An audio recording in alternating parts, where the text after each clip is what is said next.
Hi, this is Scarlette Joyce Rojas, author of 31 Badass Money Mindset Affirmations. And on my episode for the Business Growth Architect Show, join me to discuss is making money against God? And we'll also go over 3 belief systems guaranteed to keep you poor and reveal how to change them. And hello, fabulous person. Beate Gillette here. I am the host of the Business Growth Architect Show, and I want to welcome you to today's episode where we discuss how to navigate strategy and spirituality to achieve time and financial freedom. Truly successful people have learned how to master both, a clear intention and a strategy to execute that in a spiritual practice that will help them to stay in alignment and on purpose. Please enjoy the show and listen to what our guest today has to say about this very topic.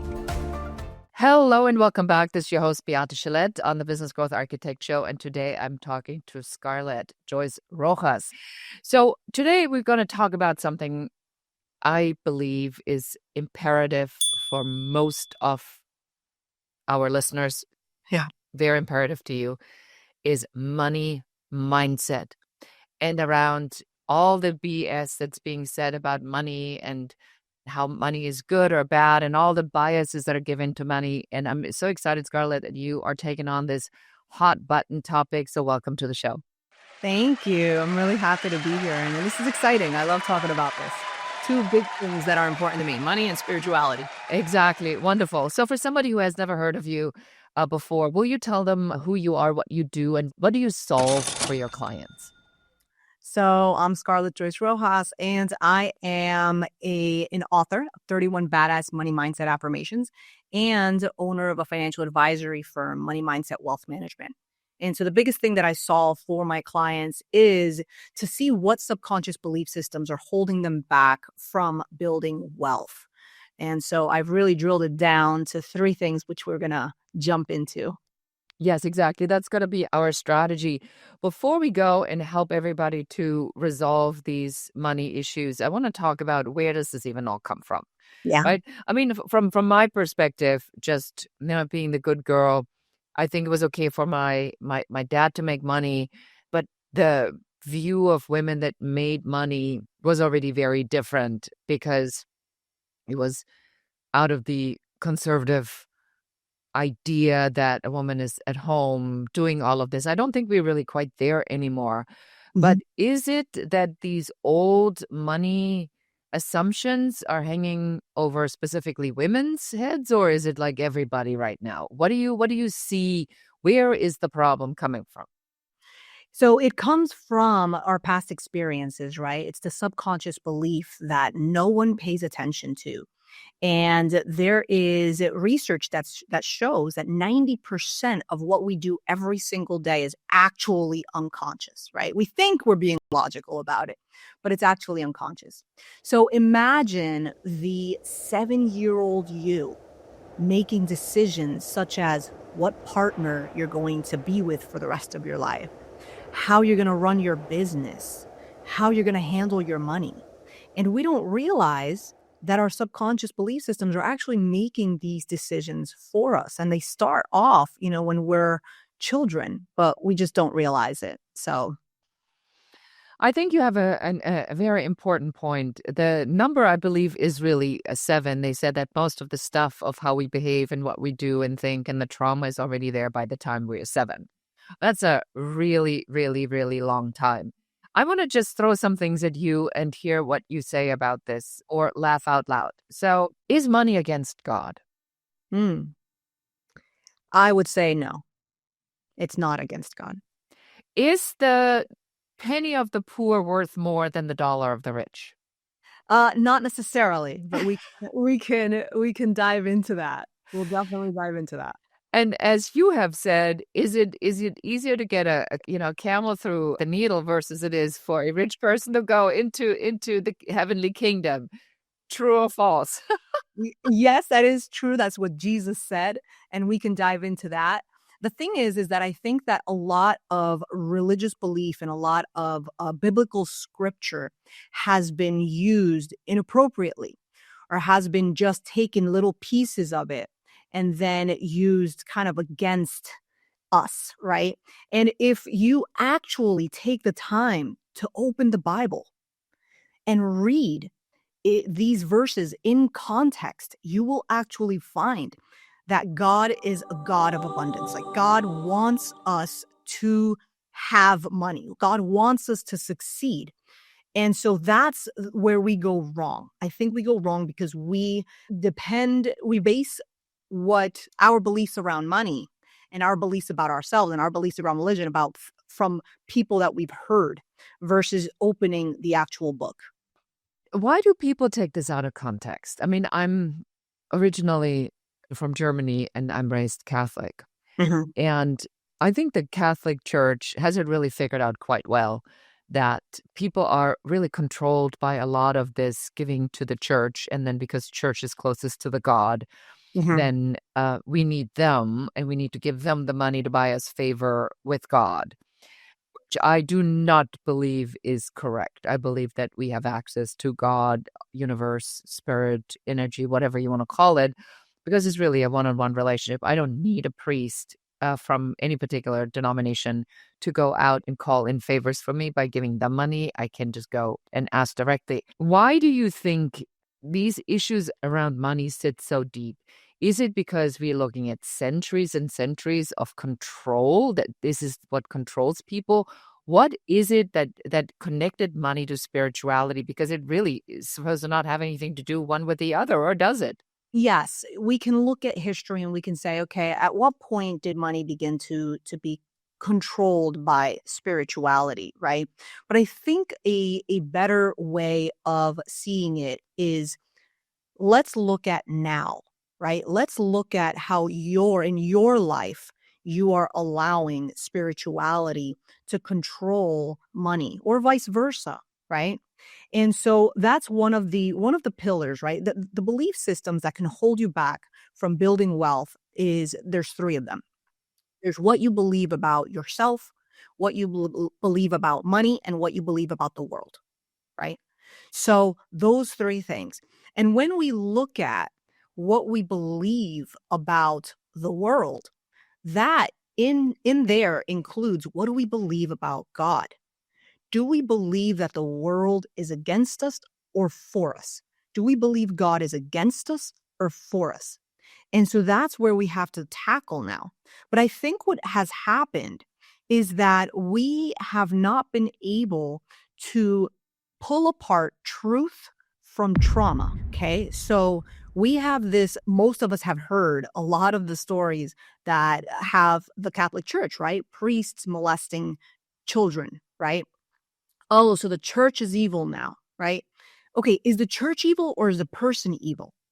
If we pull the truth from the trauma away, same thing. Something may have happened to us. I had a client, okay, the rabbi was a jerk to them. So, all right, there's the trauma and there's the truth. We are throwing the baby out with the bathwater when it comes to throwing out our religious beliefs and saying, okay, well, money's a bad thing, right? Because God says that it's bad. No, that's not true.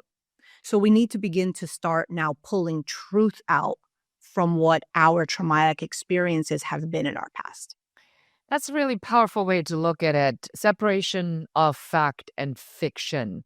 I always say, what is the story that you tell yourself? Is the story even true? And, Exactly. and I think a lot of times we believe and hold on to a particular story because we build our entire personality or our entire being around that. So you're nodding. So tell me more about that, because I bet you see this all the time. Yes, for sure. So we hold on to the story. So it's interesting that you said we need to be able to pull apart fact from fiction. What ends up happening though is try to tell somebody that what they are believing is fiction. It won't. They'll be like, no, he really hurt me that way. And I can prove it to you. And he's still doing it. Yes. So that to them is not fiction. To them, it's truth. So we have to look at it. It's like, okay, what part of it is trauma? And then what part of it is actual truth? And everybody has their own truth, right? This same person that says that they were mistreated by, let's say, a husband or an ex-husband, if I speak to the husband, I hear a completely different story. So there's his truth, her truth, and then the real truth, right? Hmm. So that is, and then you bring up another good point because you say they kind of just stick to this story.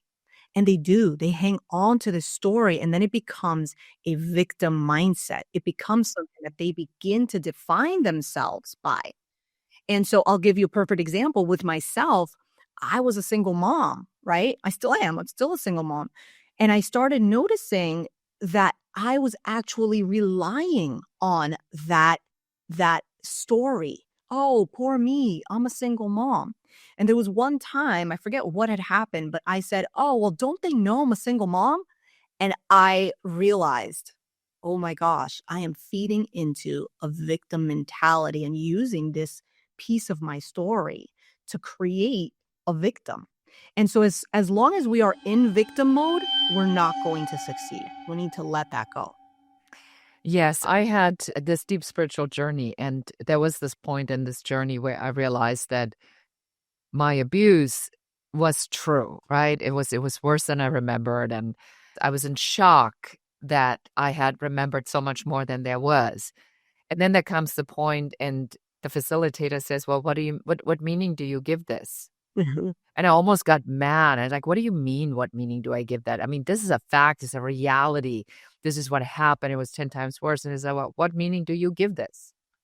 And then it dawned on me that if we are taking that story of abuse, trauma, of the absent parent, of the neglectful parent, of the abusive parent, or whatever that might be, and I think everybody has a story like that, some way worse than others. If Right. we take that and we say, I am everything because of that, then you're perpetuating the pain for the rest of your life. And I have this example. After came back from the journey, I saw my mother, my abuser, Mhm. which was very interesting because I'm sitting in the plane and I'm Scarlett, this is what's going through my mind. I'm going like, well, so I forgave her for what I remembered back then, but now I remember more. Is that technically a new batch, or is that grandfathered into the old batch of forgiveness? I mean, there's this type of stuff you go through. And then I, for the first time, really saw my mother for what she was. And it's a traumatized 12-year-old stuck in World War II. Yeah. And she's 90. And I'm thinking to myself, this is her reality for 78 years. She's surviving one more day for 78 years. This is how stuck she is in the story. She can't enjoy anything outside of it. Her entire thinking, her entire behavior, the way she takes care of herself, what she does, everything is geared towards surviving one more day.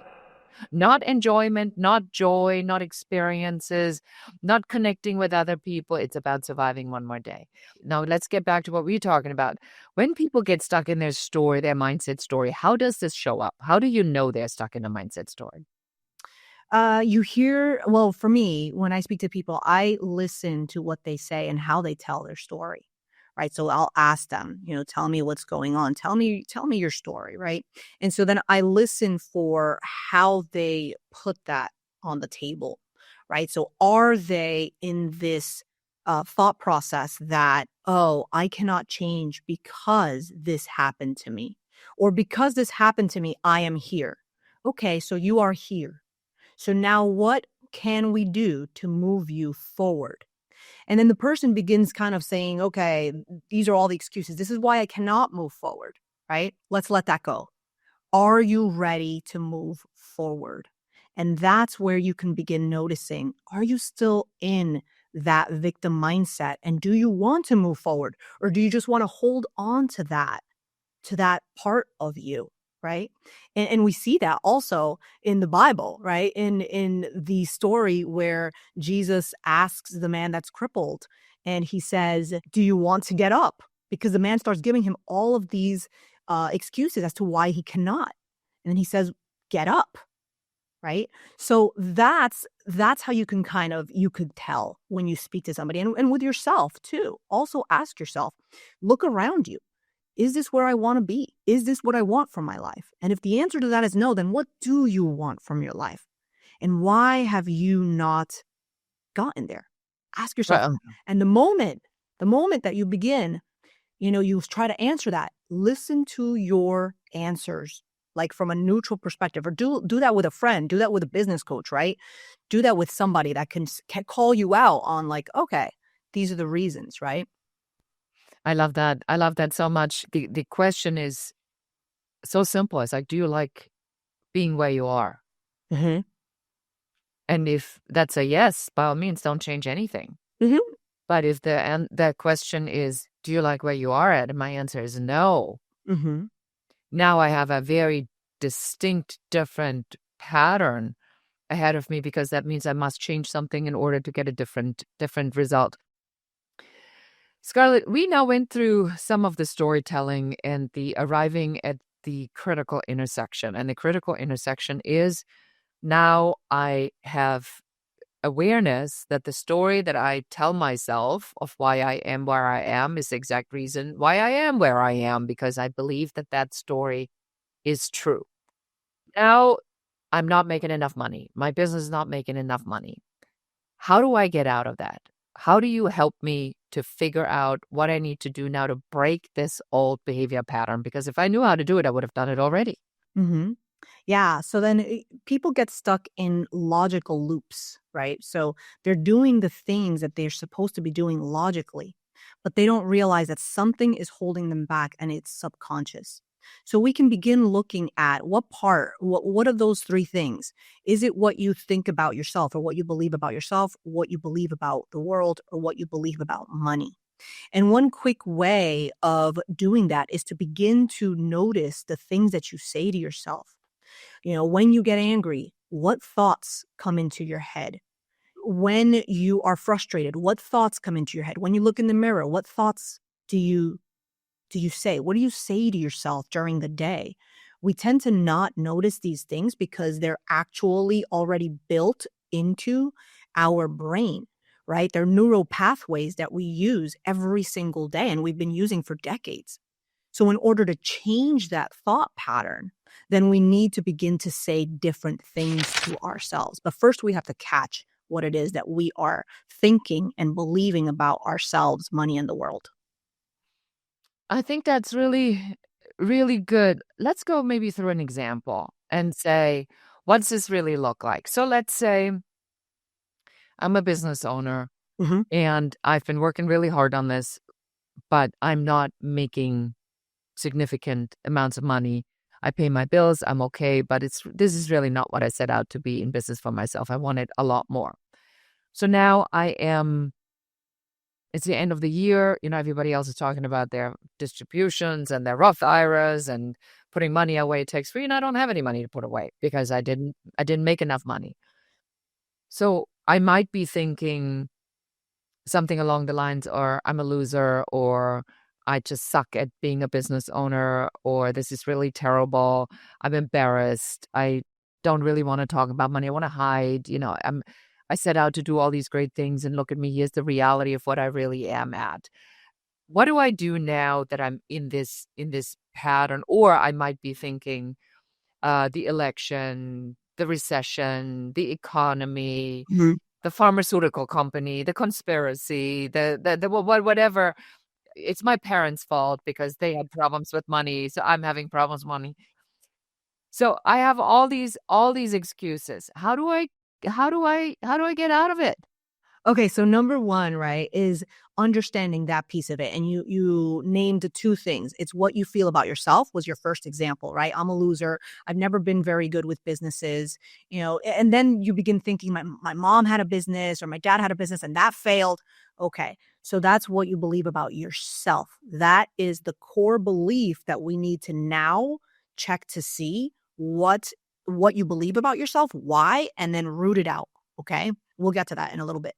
The other piece was the what you believe about the world, the election, and the world's basically doomed, right? Yeah. So who wants to even do anything? And everything's working against me. So okay, that's your belief about the world. And we need to find out what happened in your past that got you there. Okay, so we can do that. You can kind of do that on your own, right? By asking yourself certain questions. One of them is, what is your first memory of money? What's your first memory? You also ask yourself, and ask yourself, what were the feelings around it? Were there feelings of anxiety? Was it fear? Was it Oh my joy? God, I have a great example. Yeah. Um, my first recognition of money is that never had any, and I was never allowed to have any money for myself. So I think I stole like 50 cents out of my mother's wallet, For her? and I got caught. And my mother was all about punishing me. And my dad says, "Oh, I guess it's time to give them an allowance." Mm. I can see on how two such conflicting messages Yeah. over over the same occurrence probably caused some money anxiety, and Right. that especially when I was a single mom, that I had, that I felt I should and I could, but somehow it was bad, and there was a lot of shame around it. I literally never even thought about this until you just said that. What's the first memory of money? I'm like, oh my God, it was me getting caught stealing 50 cents. Yeah. Yeah, so then let's dig into that, right? What were the feelings that came to you at that moment?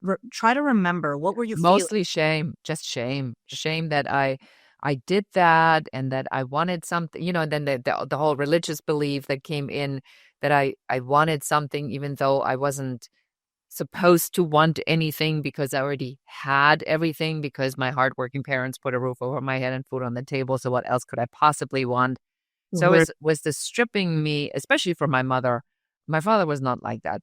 My mother is like, what I give you, you must be okay with, and you shall not have any other desires but that. And therefore, if you want anything else, you are bad. So that I think that's the mindset on how I grew up around money. Yeah, I'm actually jotting it down as you speak. It's guilt around wanting more. Mhm. So then in the moment where you begin building more, like what I would probably see is, okay, when you begin building more, there's a possibility of you having that kind of like reservation, like, oh, wait a minute, maybe I don't want to get that big because I'm not supposed to want more, right?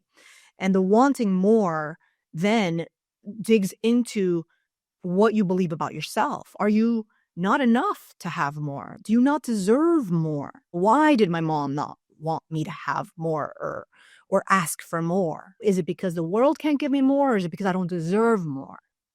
So these are, conflicting memories, and then they can come about later on in your future where you're just like, okay, maybe you settle for a partner because it's just like, okay, I guess this is as good as it gets. So I shouldn't be asking for more, right? That's exactly what happened. So Oh gosh, where were you like 30 years ago?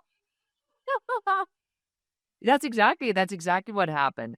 I just love this so much because, now when you ask me the right question, and I really want to point this out for the beehive, is Mhm. when you ask the right questions, like, what's your earliest memory? And we can certainly explain and say, well, yeah, she stole. That's bad. She shouldn't have done that. But I know if I would have asked, I wouldn't have gotten anything. And I really, whatever, wanted I think it was for candy after church or something. Mhm. And then eventually we just didn't put the money in the basket in church, but then we got the candy until that the thing was kind of figured out. So in a way, the the suppressing of the desire of what I wanted, and I think that is, in mindset, I see this so clearly now, because the desire to have more or to even have anything, Right. it's been suppressed since I can think. So no wonder that everything I desire something, I'm going to have my inner resistance pop up. Yes. Yes. And there's more to that. Like if we keep delving into it, right? Mhm. There could be more to it because you're at church, right? So then you were basically being forced to put that money to God, right? And not have candy. Like a kid wants candy. A kid doesn't understand why they're giving their money to God. Like I can't even see God, right? So why am I doing that instead of candy? And now you take that money and you go buy candy with it, and now the guilt is not only against shame that I stole the money from that my parents gave me, but now shame that I stole from God, right? So then that could even like create a bit of a gap between your relationship with God and you, right? So there's a lot. It's interesting stuff. This is fast. That's absolutely fast. You're absolutely correct. And then from there on, it just spirals, because then you start to question on how a God that is supposedly all loving then allows all these things to happen, right? And then you have a story around God and spirituality, and that creates a disconnect. And then you start to go into the control, and then you have the shame and the guilt, and now you're stuck in a perpetual infinity loop, which is I'm just so fascinated how quickly you kind of got to the bottom of it. And I think it's great that we did that. You like give me a little coaching session here, to demonstrate on how really easy it is Yeah. to get to these core principles, now that our audience kind of has an idea on how to get to these. So once we know these pieces and we come to you, how do you help us to step out of it and reverse that, or rewrite that, or reframe, I mean, whatever you want to call it? Yeah, so there's different steps involved, right? And it's really going to depend on the client themselves. I love working one-on-one. I do group as well, but I love working one-on-one because I can get this deep, right? So it's going to depend on where your journey is taking you, or where we need to take you in order to heal some of those pieces, right? And I want to go back to one of the things you said because it stuck out to my mind. So you talked about your mom, and you talked about how you saw her, and then she was this 12-year-old that still was kinda living in that old, right? That old piece. So Yeah. what happens, and let's look at it psychologically first. What happens is, because something happened that's emotional for you, let's take that example. You were shamed because you didn't put that money into the basket. And so now that's an emotional scenario, and it creates a belief. Okay. Your child mind created this belief, not you now. Okay. So your child mind created this belief around shame, and you hold on to that. Okay. Now, fast forward decades later, you're still hanging on to that, and shame is still making decisions for you. Our subconscious mind bookmarked that emotional moment, created a belief around it, which we will carry then moving forward. Okay. Your mom.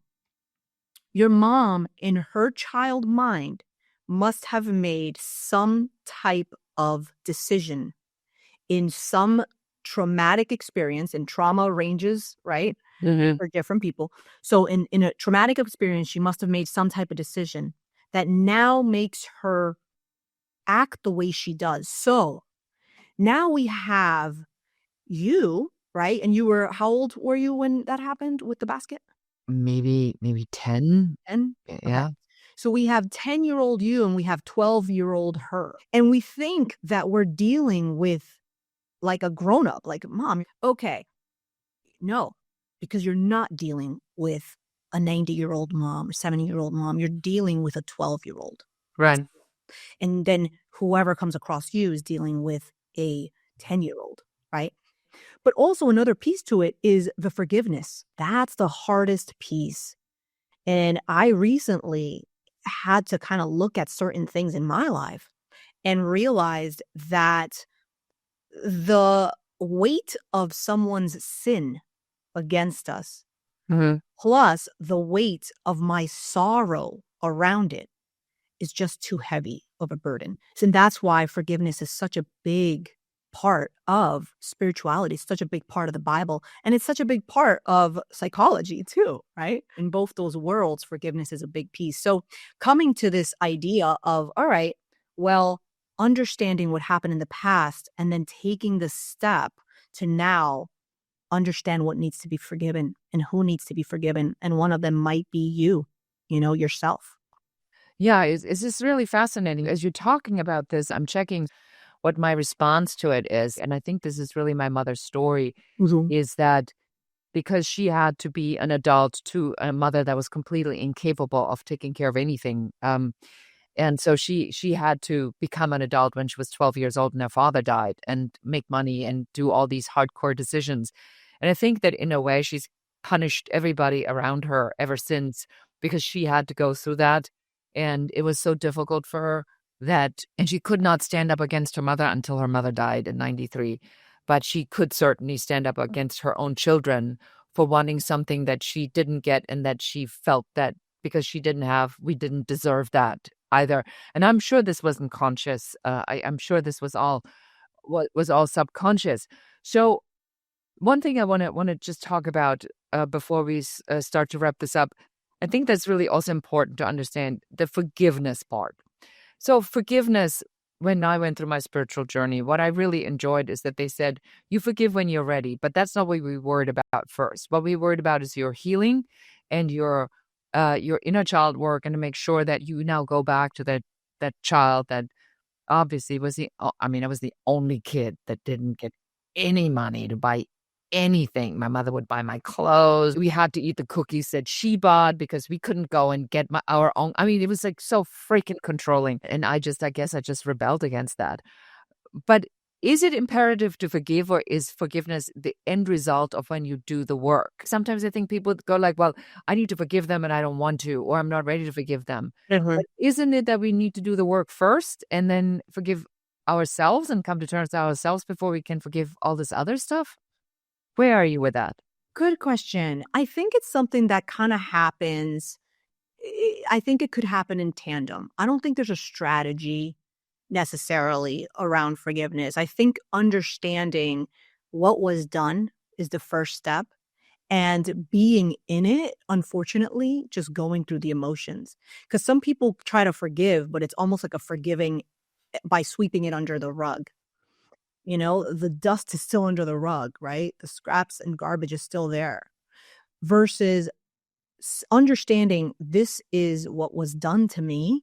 Okay. And you could put that in quotation mark. This was what was done to me. This is what I felt around it. This is what I would have wanted for you to do.